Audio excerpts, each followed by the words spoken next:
Watching Kyle's unboxing videos again? Yeah, he always finds the coolest... No way! A robot dog? Gotta ask where he got it. Or use your Samsung Galaxy S24 Ultra. Just draw a circle around the dog on your screen, and it shows you where to buy it right in the app. Whoa, I just learned a new trick. And that for once, I beat Kyle to the next big thing. Circle it, find it with the new Galaxy S24 Ultra and circle the search with Google. Get yours now at Samsung.com. Internet connection required. Results may vary based on visuals.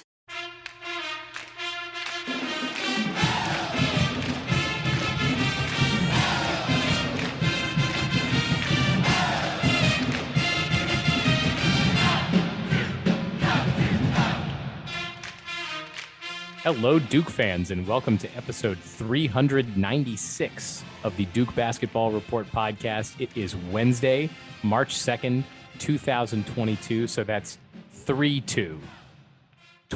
So there's just a 1-3 in there, but otherwise it's twos. And this is...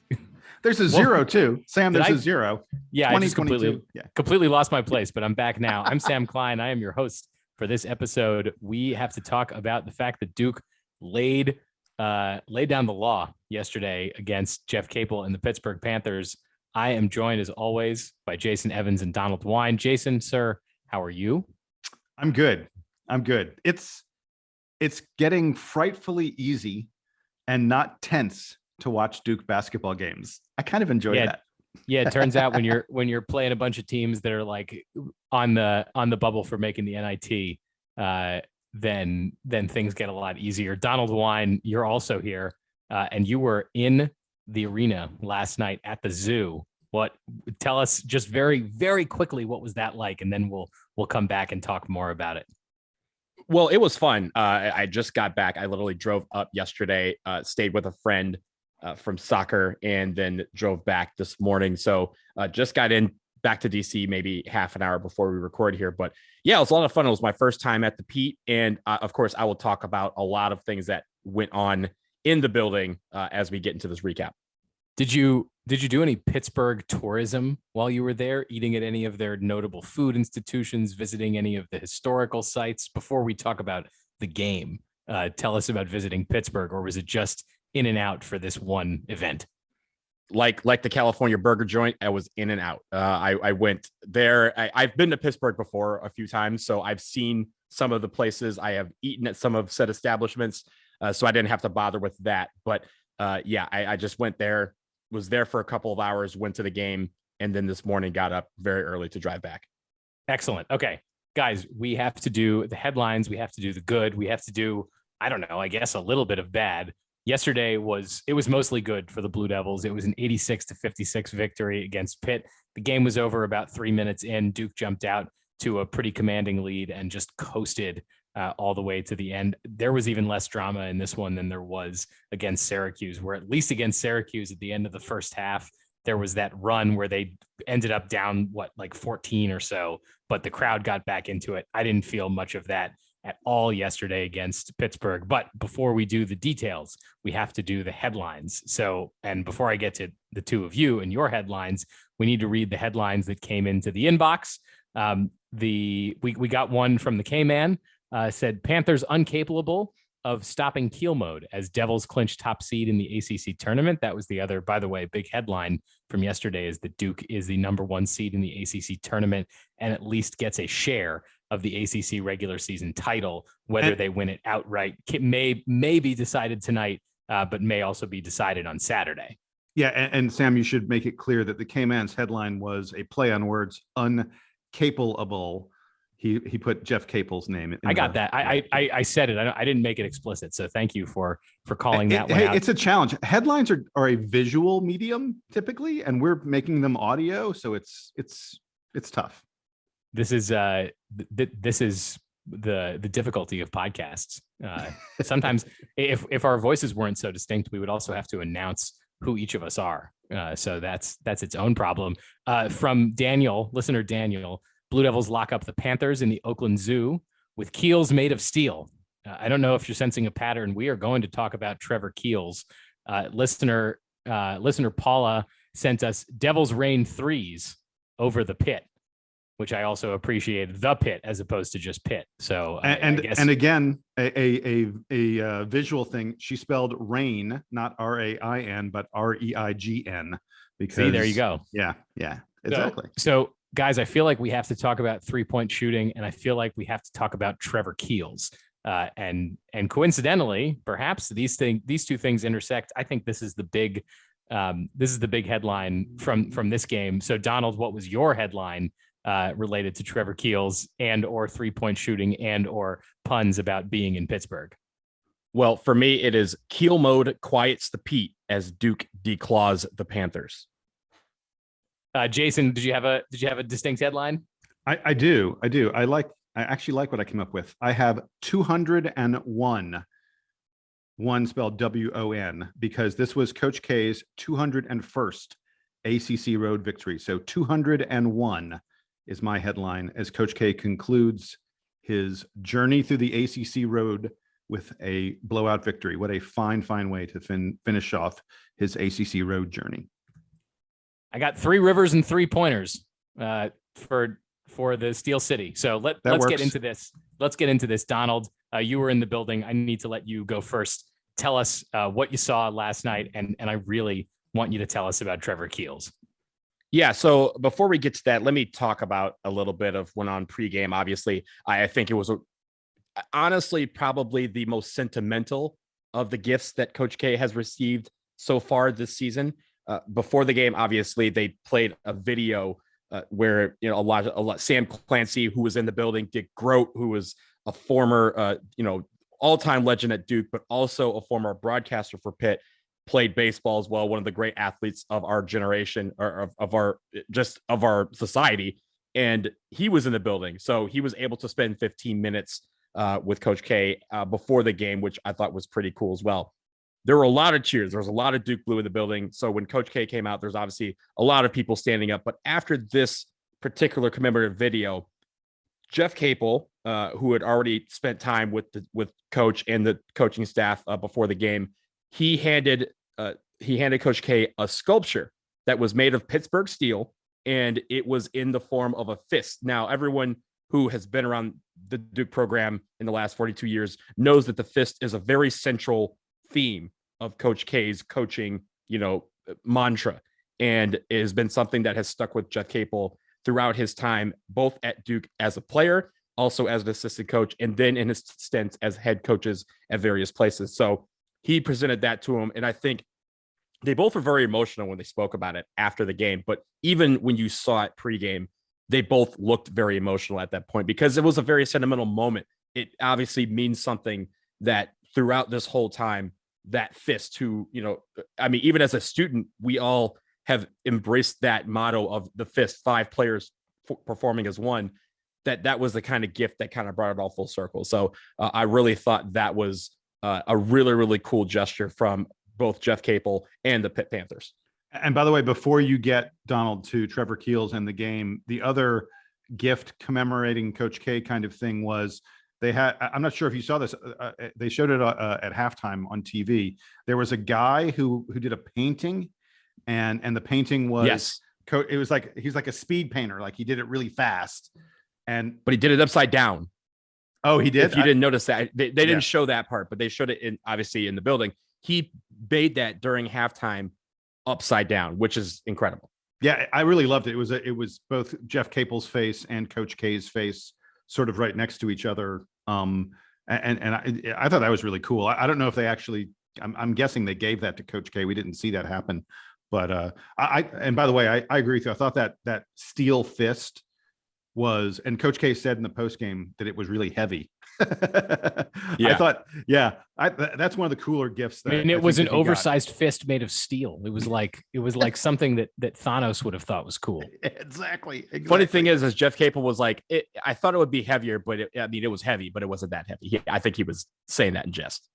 Coach K is old. All right. I don't know how much he's lifting, large steel blocks anymore. I don't know if that's in his training regimen. Yeah. But let me talk about Trevor Keels now that we're on the subject of the basketball. Yeah. Keel mode was everywhere. I mean, speaking Donald, of lifting heavy things. Right. And honestly, we had talked about how he'd been kind of struggling a little bit from beyond the arc the last few games. And he came out on fire. I mean, he made 2 threes almost immediately off the bat, 27 points, 10 for 15 from the floor, 5 for 8 from beyond the arc. And I feel like at a certain point, and I think I started counting, there was a point where every time if we had a possession of any kind and the ball ended up in Trevor Keel's hands, whether he shot it or not, it went in. Like if he passed it, it went in. If it went around the horn, it went in. Every single time it felt like that Trevor Keels was involved in a possession, Duke scored points. And I think that was the most important thing, is what helped kind of blow the doors off. But his shooting was great. He did it with hands in the face too. Coach K made a point to mention that last night in the post-game press conference, that half of his shots, whether they were beyond the arc or in the paint, which is where he liked to, he really did a lot of work, had it where they were contested shots, and he was still able to be calm and poised when he made those shots. So I really it was just an incredible game from him. I think it was a career high for him so far in his young career, but man, he just destroyed everything. And every single time he made a three, the building just deflated. Every single person wearing Pitt, gold and blue just would sit down, because at a certain point, the man was on fire and everybody knew that it was going to be his night. Regarding Trevor Keels, I actually wanted to talk about him and start with his defensive effort, because I thought he was absolutely outstanding on D. He was all up in the shorts of all the Pitt ball handlers. He made their life miserable all game long. And you guys may recall in the preview to this game, I talked about the fact that Pitt is terrible at turnovers. And, that's sort of one of their main downfalls, that they turn the ball over on about 1 out of every 5 possessions. And that's what happened this game as well. And a lot of that was because Trevor Keels and the other Duke perimeter defenders were pestering the Pitt perimeter guys in a very, very big way. And when they weren't turning the ball over, they were forcing Pitt into bad shots. I mean, Pitt shot a woeful 8 of 29. That's just 27%. They were 8 of 29 from the field in the first half. They shot better in the second half once the game was sort of over and out of hand, and no one was working quite as hard. But Trevor Keels, to me, really led a lot of that defensive effort. I just noticed him really up on his man, like I said, in his shorts more than usual in this game, and it was just impressive defense. And of course, yeah, like Donald said, he was raining threes on them. He was getting to all his spots to take his 2-pointers. To take his regular field goals. He shot 10 of 15 on the game. That's just special. And by the way, 10 of 15, Jason, with most of those shots being threes. Yeah, exactly. Even more impressive. Yeah. And I wanted to point out something. In the past 9 games, since he came back from the leg injury, technically it's been 10 games since he came back, but that first game against Notre Dame, he was clearly not himself. He was, still really rusty. So in his past 9 games, since he recovered from that leg injury, he's shooting 45% from 3. He feels. Jason, you stole my thunder. I was gonna tell you that prior to February, over the course of the entire season, including the injury, and then right after he came back, he had shot 29% from 3, and since he's 41% since the beginning of February. Yeah. You saw the same kind of numbers. You researched the same kind of numbers I did. Keels, if Trevor Keels is going to be a 40+% 3-point shooter, which is what he has been over the past 9 games, and AJ Griffin continues to be around 50% shooting threes, I mean, wow. I don't know how you hope to stop this Duke team, because frankly, Mark Williams has been the best player in a Duke uniform for the past month. And Paolo Banchero is the number 1 pick in the draft. Williams, I mean, come and on. Mark Williams was missing yesterday, basically. Yeah. So we'll get to that later. We'll get to that.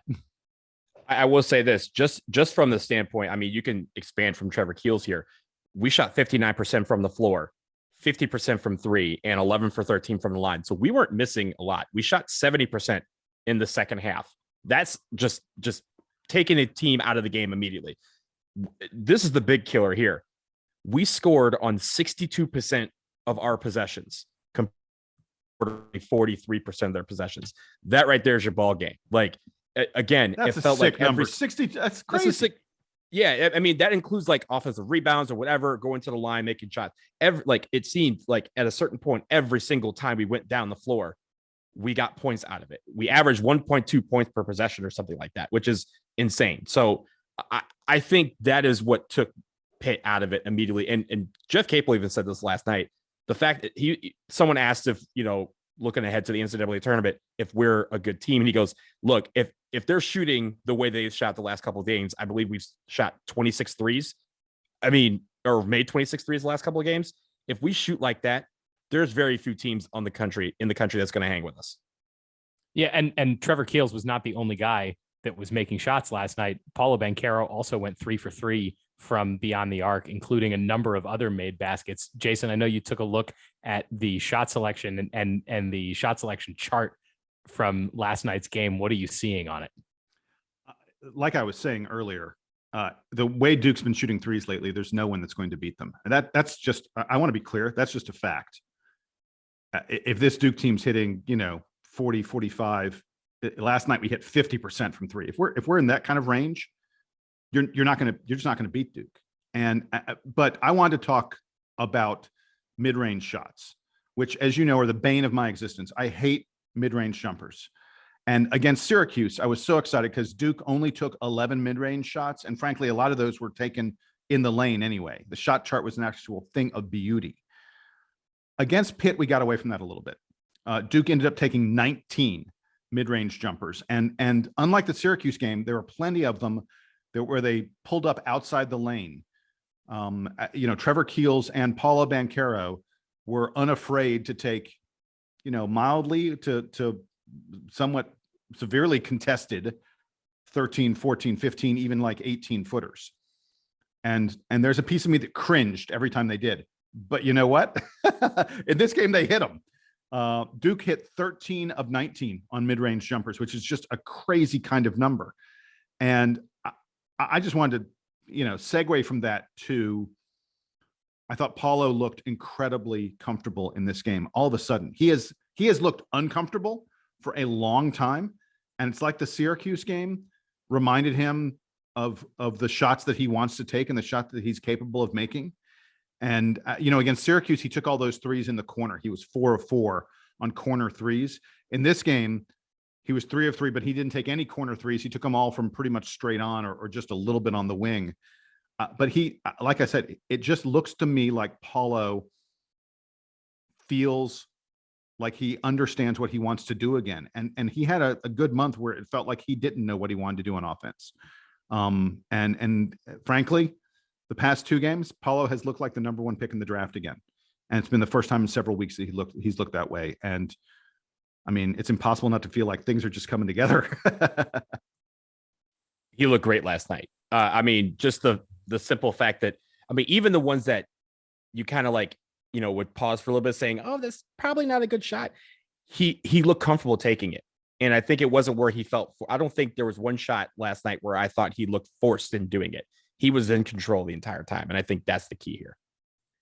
Going to the other side of the court where Pittsburgh was on offense and Duke was on defense, we talked a little bit about being able to frustrate them, but Duke was able to force Pittsburgh into a wrong-sided assist to turnover ratio yesterday.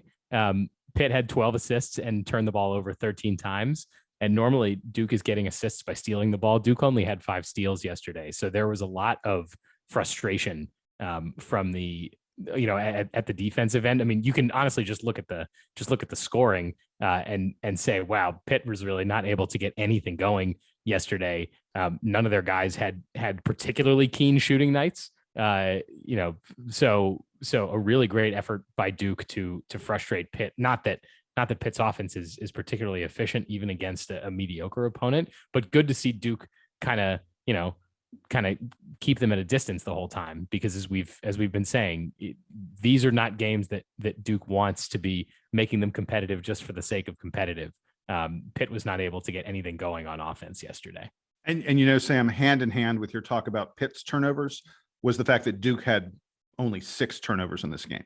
And as a result, we won like the points off turnover battle 21-6. It was clear that Duke was doing what they wanted and Pitt was unable to do what it wanted the whole game.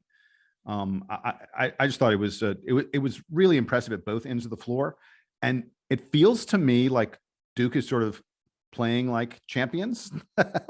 Obviously they've now locked up, number one seed in the ACC. And I know that there's much more that this team hopes to accomplish. But when you look at the Duke teams that accomplish big things, that win ACC tournaments and that go deep or win NCAA tournaments, there are usually around this time of the year, the team starts to really gel and really play in a way where you can see that this is a team that could be a champion. And I feel like we have started to see that lately.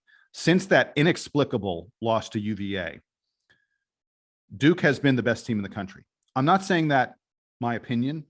I'm saying that based on the numbers. Bart Torvik allows you to sort his, I've mentioned this before, you can sort his ranking by date.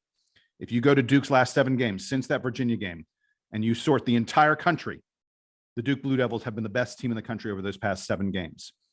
Duke's won 7 of our past 10 games by double digits. We've had a lead of 15 points or more.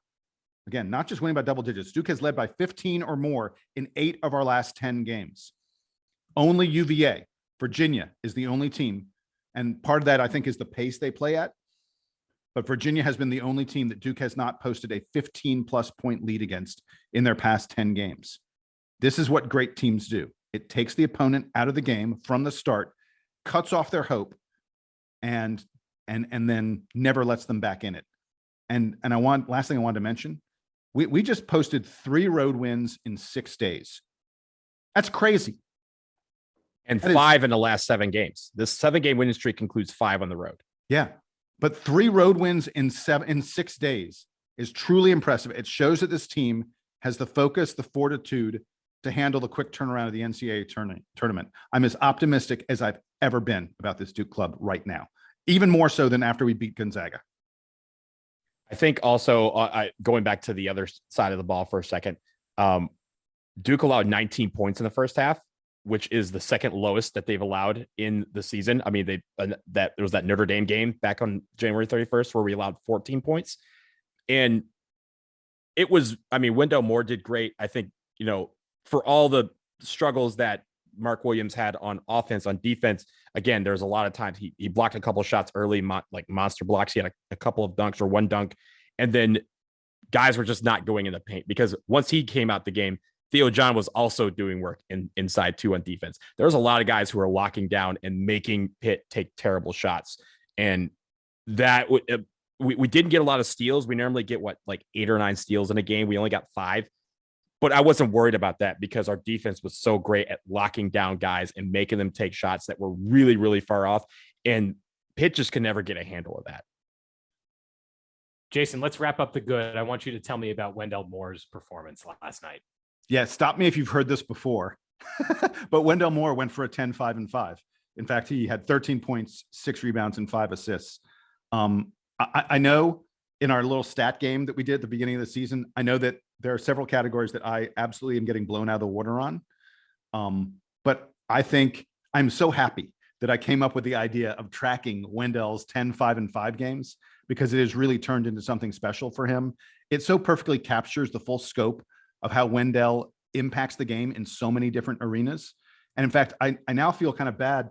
I think we should be tracking 10, 5, 5, and 2 and include steals because, that would measure his defensive prowess a little bit as well. By the way, he only had 1 steal yesterday, so it was not a 10, 5, 5, and 2 game. It's a joy to watch the way he impacts the game in so many different ways. And he was at it again last night. 13, 6, and 5. And he does that consistently almost every game. I feel like, we overlook a little bit of the greatness that it takes to be that in control of a basketball game. All right, guys, I want to transition very quickly and just talk about the bad from this game because there were a couple of points of improvement. We highlighted one of them, I think, in the good. I had mentioned Mark Williams, who did not have a great stat line yesterday. Jason, what did you see from Mark and what was missing yesterday in his performance? I feel like part of it might have just been that Pitt is sort of a different type of team where it's hard to keep him on the floor and productive, right? Yeah, and John Hughley, the Pitt big man, he was sort of having his way inside, especially in the second half. And he's very good. Let's be clear. They said on the broadcast, this is a guy who's probably going to end up making one of the all ACC teams. And I think he deserves it. He's Pitt's best player. And I think him being burly, he's not super tall, but he's very physical and he's very big. And that may be the kind of opposing big man that gives Mark Williams a little bit of trouble. We've seen Mark handle guys who are super skilled. We've seen him handle guys who are long and who are tall. I think that maybe the burly guy is the kind of player that gives Mark, some difficulties. And hand in hand with Mark, he was just 1 of 4 from the field. Mark had, only 2 points. Duke's rebounding. Like the bad thing I wanted to mention was, Mark only had 3 rebounds. Paulo Banchero, I think, only had 1 rebound. I think I saw. I got to look back at the box score and see the exact number. But Duke did not get the kind of rebounding that you would expect from. Sorry, Mark Williams had 2 rebounds and Paulo had 1. So we got a total of 3 rebounds from our 2 primary big men. And I know that we didn't miss many shots. Duke didn't, but we only grabbed 5 total offensive rebounds. That's kind of a low total. So I feel like there's not much bad in this game. I'm reaching, but if I'm going to reach for something, it's that Duke did not rebound well, and we allowed John Hughley to have a big game.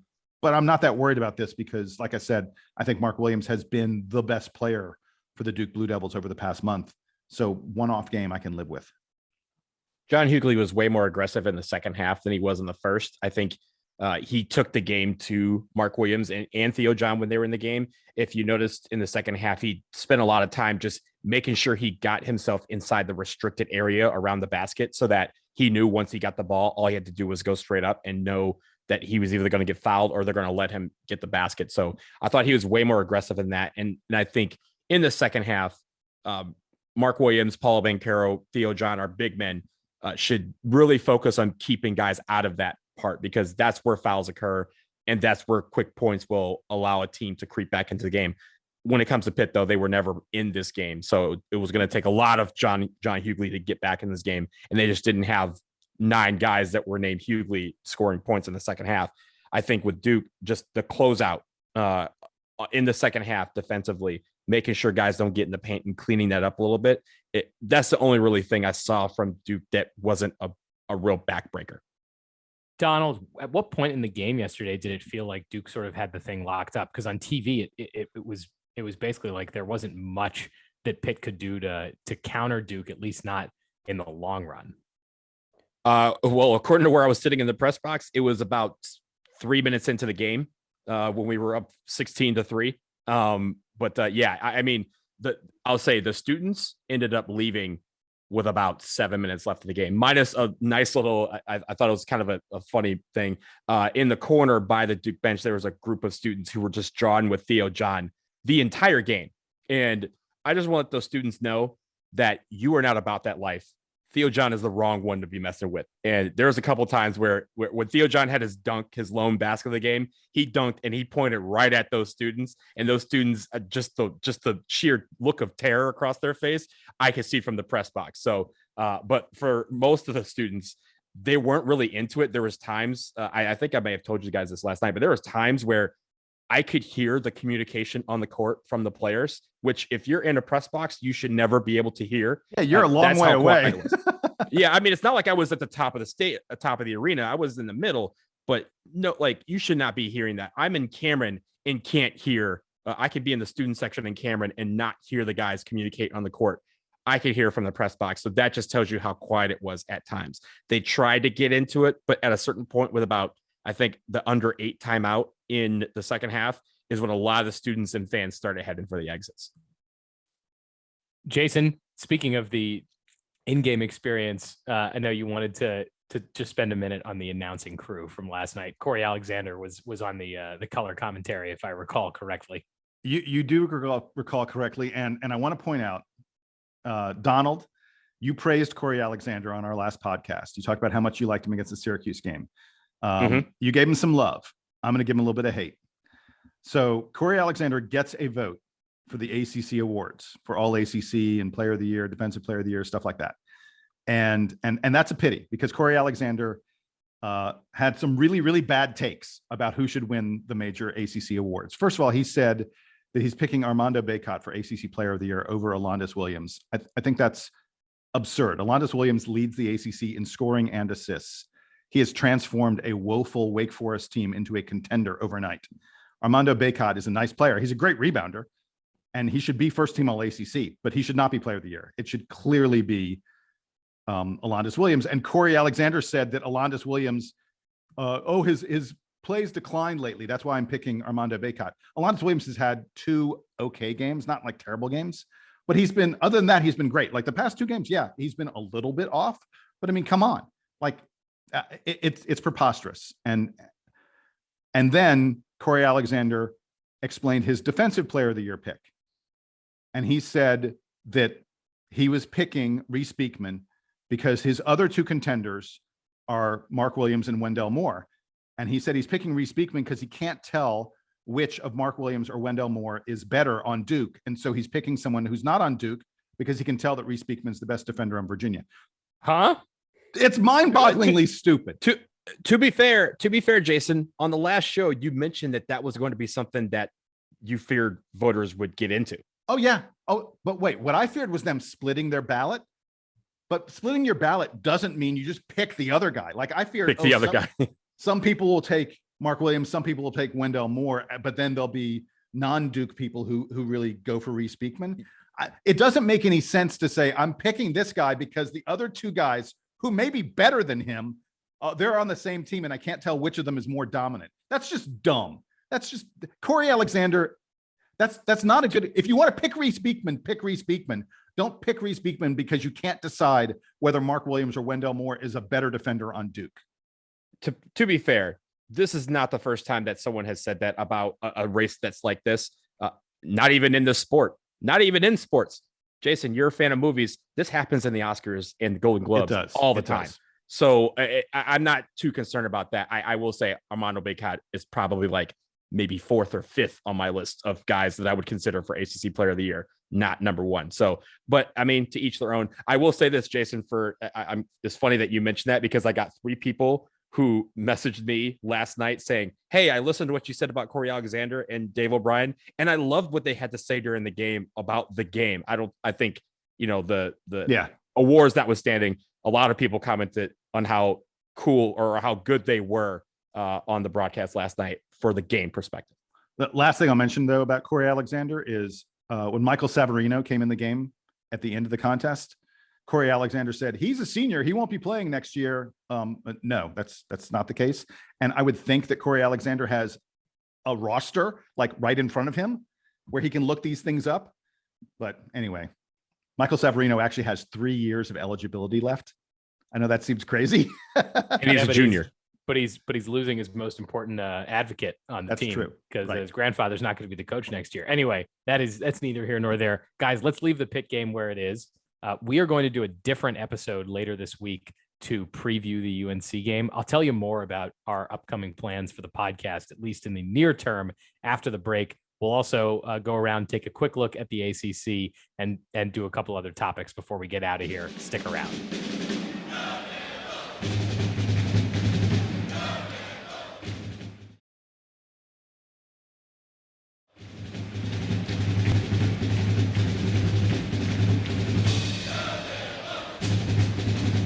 So as we mentioned before the break, we are not going to preview UNC yet. We will leave that for its own preview because it's too big a deal. It is Coach K's obviously last game at Cameron Indoor that a couple of us will be in attendance for, that all kinds of Duke luminaries will be in the building for. So if you're lucky enough to have a ticket to this one, man, it's going to be incredible. But if you're not, you can hang out with us and we'll tell you all about what to expect in that game. That preview is coming later. Before we wrap up, though, Jason Evans, I know, has a quick game to play for us. So, Jason, I will turn it over to you. Yeah. So, guys, I was looking at Duke's stats for the month of February because I feel like this team really started coming into its own in February. And I feel like a lot of things happened differently in February than had been happening earlier in the season. So I'm going to ask you guys, first of all, I want to guess, do you know who led Duke in scoring during the month of February? I would guess it's AJ Griffin. Through a month of February? Yeah. I'm going to go Mark Williams. Ooh, nice. It was, in fact, Mark Williams. And when I noticed that first, I was like, wow, it wasn't Paulo, because Paulo has been Duke's scoring leader all season long. But Mark Williams averaged 14.1 points per game. Paulo, 14 points per game. AJ Griffin, 13.9. So it was very close. But Mark Williams led Duke in scoring in the month of February. Who do you think led the team in rebounding? That I would have guessed was Mark Williams. AJ Griffin. Paulo Banchero. Paulo had 7.5 rebounds per game during the month of February. Who do you think led Duke in assists? This is very interesting. I actually have Paulo. This is Paulo. This is Paulo? I was going to guess I think Wendell this is Moore, Paulo. because it feels like he's been coming on stronger with the ball handling. So it was Wendell Moore, but Paulo made it close. Paulo averaged 4 assists per game. Wendell Moore averaged 4.6 during the month of February. How about steals? This I'm going to go with. I was going to say this I'm going to go with Wendell Moore, but I wouldn't be surprised if it's Jeremy Roach. No, it is Wendell Moore. And I was going to ask you about blocks, but how many blocks per game? I mean, clearly it's Mark Williams. I think this is going to surprise you guys. How many blocks per game do you think Mark Williams averaged during the month of February? Is it over 3 blocks per game for Mark Williams? Because I mean, if so, that's nuts. And you're sort of implying that it's a big number. I am going to say 1.5 blocks per game. Wow, you guys went in very different directions, and it's in the middle. It's 2.3. I would have thought it was more than 3. It feels like Mark has been dominating to the point of getting 3 blocks per game, but it's 2.3. All right, I got another cool stat for you guys.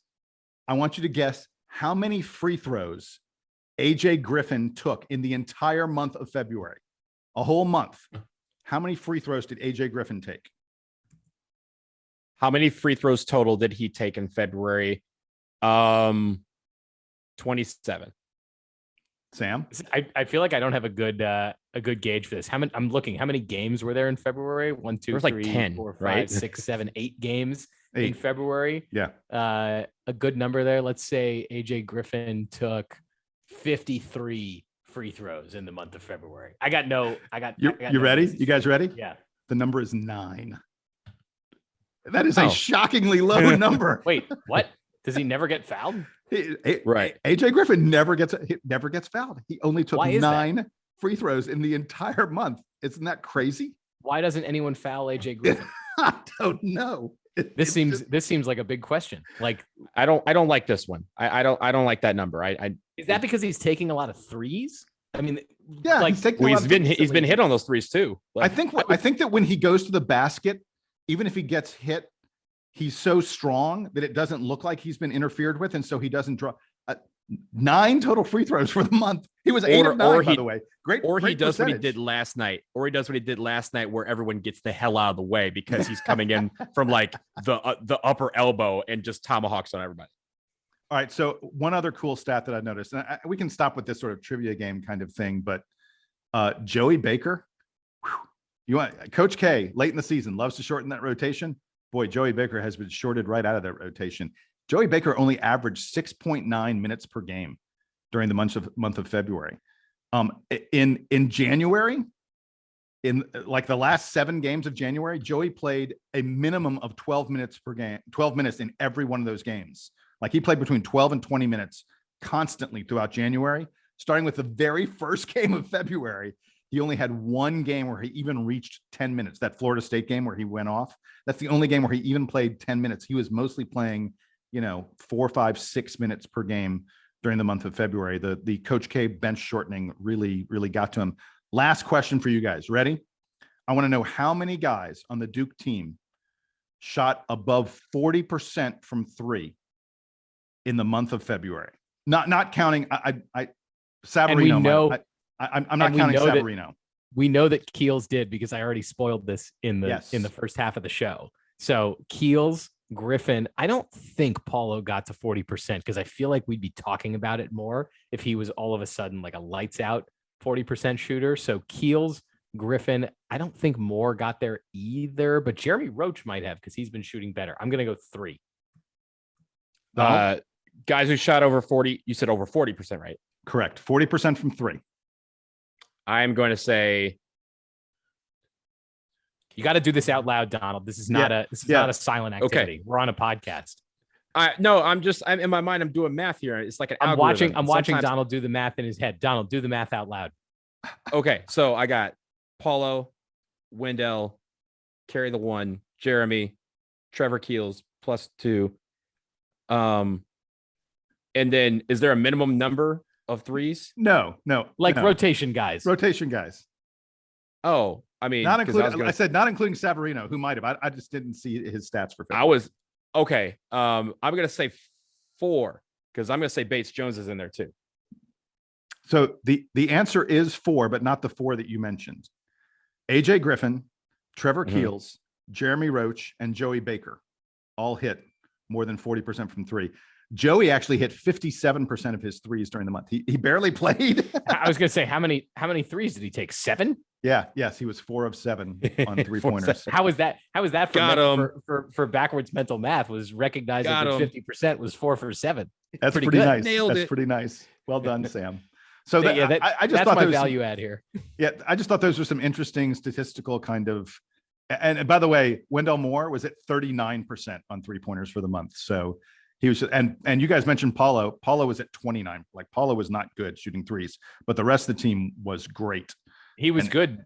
Paulo was good yesterday shooting 3s. He was, yes, and he was good the other day too. So, whatever Trevor Keels did in the month of February to just level up on 3-point shooting, hopefully Paulo just like takes that secret stuff and uses it in the month of March, and then he can level up too. And then Duke is going to be an unstoppable shooting team, and no one's going to be able to touch them in the tournament. I heartily endorse that happening. This would be great. All right. So looking ahead, we said that Duke has already clinched the top spot in the ACC tournament. They've already clinched at least a share of the ACC regular season title. Notre Dame has 2 games left. They play Florida State tonight, and then they play Pitt on Saturday, and they have to win. They have to win both of those games, and Duke has to lose on Saturday to North Carolina for them to tie in the loss column. So things are looking pretty good for Duke on that front.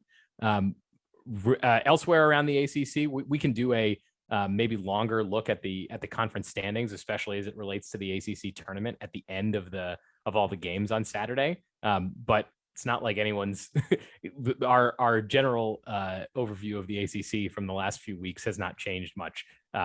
Hard to get separation when everyone else that you're playing against is also likely not bound for the tournament, which is a tough place to be in. Guys, anything else before we wrap here? I know that Jason has a fun story from an email that we received.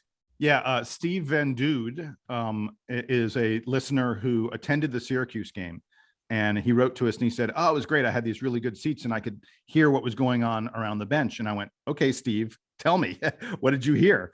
And he told a great little story that I just wanted to share with everyone. He said that before the game, there was a Syracuse security guard that came up to Coach K and said, "Just so you know, when Syracuse wins this game, you have to leave the floor through a different tunnel for safety reasons. That, like, you know, if the students storm the floor, we need to take you out to a different tunnel." Which was a little confusing because Steve said that the tunnel that Duke had come in through was like 5 feet away from the bench. But he said, "Okay, you know, whatever." He said after the Syracuse security guard said that to Coach K, Coach K called the entire team over. He called everyone over to him, and he said, and we're going to use a little bit of colorful Coach K language because this is how Coach K said it. He said, "They just told me that after they beat us, we have to leave the floor over there." And then Coach K said, "The only fucking way I'm leaving this floor is the exact same way we took it." And the team was like hopping after that. They were like, "Oh yeah, we're going out the way we came in." And it's very inspiring, actually. Exactly. I like that. So hey, Jason, tell Coach I'm ready to play. He had me. Hello, I'm ready. Like, just give me the ball, Coach. I'm ready. Coach K knows how to fire these guys up. I love that story. Like, they told us we have to leave through a different tunnel. Damn it, we're not leaving. We're leaving the same way we came in this place. So that was Steve's story, and he's like, "I left my car over here. My car is over there." So thanks to listener Steve for providing that behind the scenes look for us. That was fun. guys, we are going to leave it there. As I said, we're going to do another episode where we preview the Carolina game coming up. We will recap that episode. We'll talk about the ACC tournament. And if you're keeping track of the episode numbers here, we are quickly approaching episode 400, which means we have a return visit due from Kenny Denard. So that is also coming up. He's been working on a very cool Coach K special, or worked on a cool Coach K special with the ACC network. So we'll get a preview from him on, or a recap on the process and a preview from him on what that was like. So stick around for that. Hopefully that is coming into your feeds next week, along with all of the great content around the ACC tournament and the approaching March Madness tournament. So for Jason Evans and for Donald Wine, I am Sam Klein. Stay in touch with us, dbrpodcast@gmail.com. We love your headlines. We love your comments. We love that it's all been coming in pretty heavy the last few weeks. So keep that up. We will talk to you again soon. This has been episode 396 of the Duke Basketball Report podcast. Duke Band, take us home.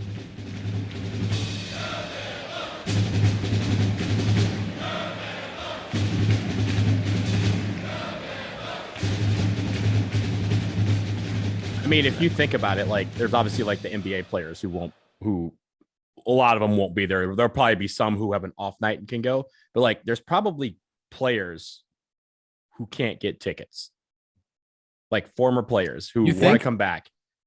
Oh yeah. Like if you think about it, there's been some players. I'll text Nicky Sutton and ask if he's going. And if he's going, it means that everyone's getting tickets. But like, I mean, there's been some guys him and Steve Johnson, although they're both friends with Shire. So they probably, maybe it's like not the top guys, but like there's been some guys who are prominent, like Duke people know who they are, who I've noticed have been going to games this season that they haven't been going to in a while. And I'm like, okay, I'm sure they were like, yo, there's no way you're getting a ticket to this game. But we can get you into this game. So I've noticed a few of those guys coming back for random games during the season, because in my mind, I think that they're going to be shut out of this. Or otherwise unavailable. I don't know how Taman Domzalski may have trouble. I don't know. Like Marty Pocious is not going to be there. Marty Pocious doesn't fly over from Europe. No, Marty Pocious is a scout. He's an assistant GM. He's a scout for somebody. Yeah. He doesn't. Okay. And an American scout. So no, he should be there because he can make the excuse that he's, scouting Paulo, checking on all the first round picks on Duke. Just making sure the lights are on. Oh, they are. Oh, I guess I'll stay.